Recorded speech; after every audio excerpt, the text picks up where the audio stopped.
Câu chuyện lần đầu gần gũi với người yêu. Vừa xong việc mẹ anh đã xông thẳng vào phòng mắng mỏ tôi. Tôi đã từng gặp mẹ người yêu cách đây vài ngày. Hôm ấy bác cứ nhìn tôi chằm chằm và nói có cảm giác đã gặp nhau. Tôi và Nam yêu nhau hơn 1 năm nay. Chúng tôi làm cùng công ty. Qua tiếp xúc và tìm hiểu, tôi thấy Nam là người có chí tiến thủ, lại là người có tình cảm, nên trong lòng đã xác định lâu dài với anh. Thú thật, tôi đã từng có quá khứ không mấy tốt đẹp. Tôi đã kết hôn và sau đó vì không hợp nên chia tay. Tuổi trẻ ai cũng có lúc bồng bột. Ngày ấy tôi chưa đủ chín chắn đã lấy chồng, nên chỉ về nhà chồng được 5 tháng. Chúng tôi đã ra tòa ly hôn. Sau khi chia tay chồng cũ, tôi dặn lòng sẽ quên đi quá khứ và làm lại từ đầu. Tôi không có ý giấu Nam chuyện này, chỉ là thời điểm chưa thích hợp nên đến bây giờ vẫn im lặng xem như không có chuyện gì. Cách đây vài hôm, tôi có đến nhà người yêu chơi và gặp mẹ anh. Cả buổi sáng hôm ấy, bác cứ nhìn tôi chằm chằm và nói có cảm giác đã gặp nhau ở chỗ nào. Thế rồi sáng qua, tôi lại đến nhà Nam chơi. Lúc đó mẹ anh đang đi chợ, em gái không có nhà. Chúng tôi lên phòng riêng của anh. Trong không gian chỉ có 2 người, chúng tôi đã đi quá giới hạn. Nói ra thì hơi khó tin, nhưng đây là lần đầu tôi và Nam nảy sinh quan hệ. Sau khi mọi việc xong xuôi, Nam xuống pha nước cam, còn tôi thì nằm trên phòng nghịch điện thoại, quần áo còn chưa kịp mặc. Và rồi đúng lúc ấy, mẹ người yêu xông vào và chửi tôi bằng những từ ngữ rất khó nghe.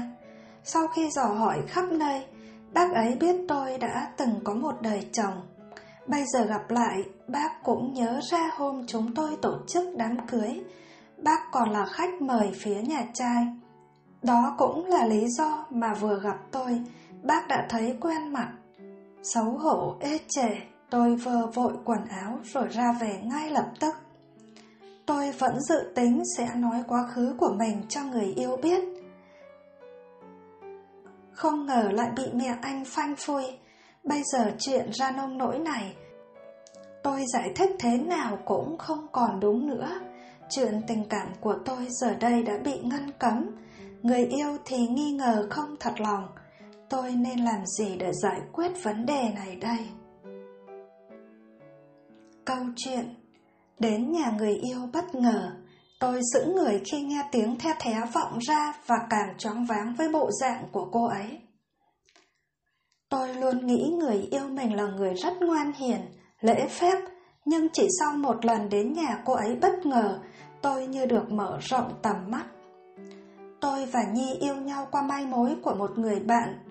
Người ấy khen Nhi hết lời, còn cho rằng Nhi là kiểu người phụ nữ của gia đình, sẵn sàng hy sinh sự nghiệp vì gia đình, một người đúng chuẩn mà tôi yêu cầu. Quả nhiên, ngay lần đầu gặp mặt, tôi đã ưng ý vì cách nói chuyện khiêm tốn, nhã nhặn của Nhi. Nhìn cái điện thoại cũ, vỡ màn hình, tôi thắc mắc thì Nhi nói rằng muốn tiết kiệm tiền để sửa nhà cho bố mẹ. Nghe thế, tôi càng có ấn tượng sâu sắc với cô ấy hơn. Qua lần sau, tôi còn chủ động đưa Nhi đi mua một cái điện thoại mới. Tôi cũng đưa Nhi về nhà mình chơi vài lần. Bố mẹ tôi ưng ý cô ấy lắm.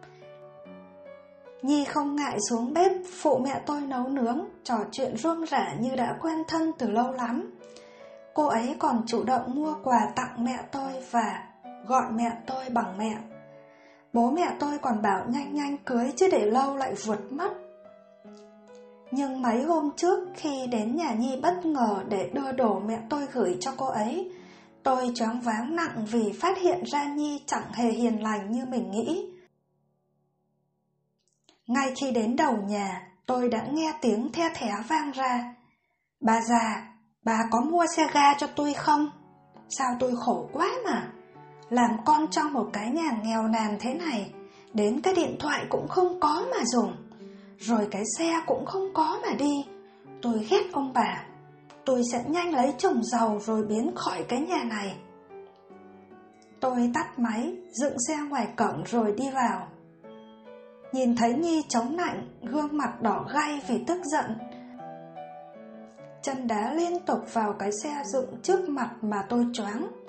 Đâu rồi cô gái ngoan hiền, đâu rồi cô gái ăn nói lễ phép, đâu rồi cô gái chuẩn mực gia đình mà tôi yêu thích. Thấy tôi, Nhi vội vã lấy lại bộ dáng tươi tỉnh dù vẫn còn lúng túng. Tôi chào hỏi bố mẹ cô ấy, thầm thương cảm cho sự vất vả và bất lực của họ rồi đi về thẳng. Mấy hôm nay, Nhi cứ nhắn tin, gọi điện suốt nhưng tôi không còn muốn tiếp tục nữa. Có cách nào để chia tay mà không phải buông lời cay đắng không nhỉ? Hay tôi nói thẳng ra chuyện mình trông thấy để cô ấy biết đường mà thay đổi cho cuộc tình sau? Chuyện tâm sự. Thấy tôi thử quần áo mới để chuẩn bị đi làm lại sau 6 tháng nghỉ đẻ. Chồng liếc xéo rồi phán một câu khiến tôi lạnh người. Vì câu nói của chồng mà vợ chồng tôi đang giận nhau mấy ngày nay. Tôi là mẹ bỉm sữa chuẩn bị đi làm lại sau 6 tháng nghỉ sinh. Nhưng bây giờ tôi đang rất rối trí và không biết nên quyết định như thế nào. Chồng tôi buôn bán và sửa chữa máy tính. Thu nhập tuy bấp bênh nhưng không tháng nào dưới con số 25 triệu. Tôi là nhân viên văn phòng, mức lương chỉ tầm 9 triệu một tháng. 6 tháng nay tôi nghỉ sinh. Dù là có tiền hậu sản nhưng chồng vẫn hay tỏ thái độ khó chịu. Anh nói tôi sướng, chỉ việc ở nhà chơi với con, còn việc kiếm tiền do anh lo. Tôi nghe mà buồn lòng nhiều lắm, lại càng mong đợi đến ngày được đi làm lại. Cách đây 3 hôm, tôi đặt mua mấy cái váy mới để chuẩn bị đi làm lại. Khi thử váy, chồng tôi đi ngang qua. Anh liếc nhìn rồi cười nhạo. Nhìn em giống đòn bánh tét quá, ngấn nào đầy ụ ngấn đó. Mà thôi, em nghỉ làm đi, con còn nhỏ, hay đau bệnh, giờ lại bắt đầu ăn dặm. Em định bỏ con bơ bất đấy à? Câu hỏi của chồng khiến tôi vừa tủi thân vừa suy nghĩ. Sau khi sinh, tôi mập hơn, cơ thể đúng là có phì nhiêu hơn. Nhưng sao chồng tôi lại làm vợ tổn thương nặng nề đến thế chứ? Còn con tôi đúng là còi cọc, hay bệnh và bắt đầu giai đoạn ăn uống. Giờ tôi nên đi làm lại ngay hay nghỉ thêm vài năm nữa, đợi con cứng cáp, đi học nhà trẻ rồi mới đi làm đây? Mọi người rất thấu hiểu cho tâm trạng rối bời của bạn hiện giờ. Nhưng để quyết định nghỉ việc, mọi người mong bạn cần đắn đo, cân nhắc kỹ lưỡng hơn, tránh hối hận về sau. Nếu bạn nghỉ việc, chấp nhận ở nhà chăm con, liệu chồng bạn có phụ giúp, chia sẻ, tôn trọng vợ, hay sẽ coi thường vì vợ không kiếm ra tiền? Trong thời gian nghỉ việc, nền tảng kiến thức bạn vốn có sẽ bị mai một dần, chưa kể đến những thay đổi nhanh chóng trong ngành nghề. Nếu một vài năm sau bạn đi làm lại, mọi thứ đã thay đổi. Liệu bạn có đủ tự tin để bắt kịp với xu thế? Nếu quyết định đi làm lại, bạn và chồng nên bàn bạc hướng chăm con cụ thể để đảm bảo an toàn và sự chăm sóc con tốt nhất. Vợ chồng bạn nên thuê bảo mẫu, lắp camera để theo dõi con. Về vấn đề ăn uống, bạn có thể dành thời gian chuẩn bị thức ăn theo đúng thực đơn mình đã lên trước vào cuối tuần và ghi lại lịch ăn, chơi, đọc sách cho bé rồi đưa cho bảo mẫu. Thời gian đầu chắc chắn sẽ rất vất vả, nhưng chỉ cần vợ chồng bạn cùng chia sẻ với nhau, mọi chuyện sẽ trôi qua êm đẹp mà thôi. Hơn nữa, khi đi làm, bạn sẽ được tiếp xúc với xã hội, sẽ tự tin và mạnh mẽ hơn. Hãy nhớ, chủ động tài chính chính là điều quan trọng mà bất cứ người phụ nữ nào cũng cần phải nắm giữ.